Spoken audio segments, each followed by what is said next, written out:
Hello, what's up? Magandang araw po sa ating lahat. Ang video pong ito ay tungkol po sa gsat Pinoy. Ang video ito ay tungkol sa kung paano mag factory reset ng gsat. Okay, umpisa na natin. Sa ating pong remote, sa ating gsat, pindutin po natin ang menu. Sabi menu, ayan. Laban na punta, ayan. Ayan po siya. Sa taas ng volume. Ayan. Click po natin.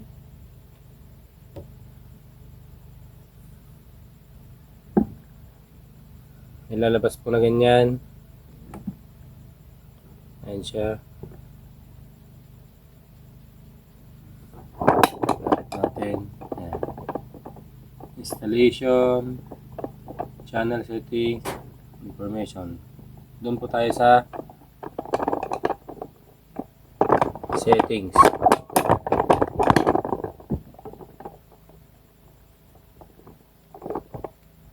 Ayan, arrow down po tayo. Ayan. Punta sa settings. Okay po tayo. Ayan. Ayan. Ganyan na naman. Condition access, password, time zone setting. Doon po tayo sa default setting. Arrow down na naman.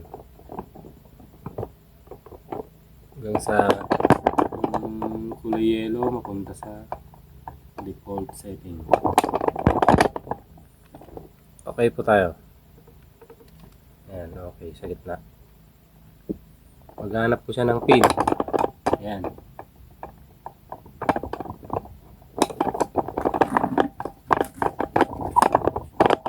Maghanap ng pin. 4 na 0 lang po. Ayan. Ito. 1, 2, 3, 4. Ayan. Pagkapindot ng 4 na 0, may magpapakita pong ganyan. Okay. Reset to factory. Okay po tayo. Ayan. Dito na. Ayan. Information.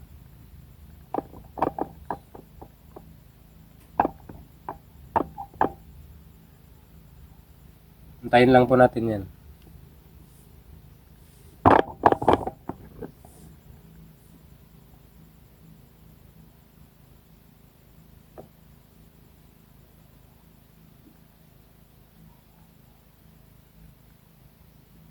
Puno na po siya. Wait. Ayan. Okay na po siya pag ganyan.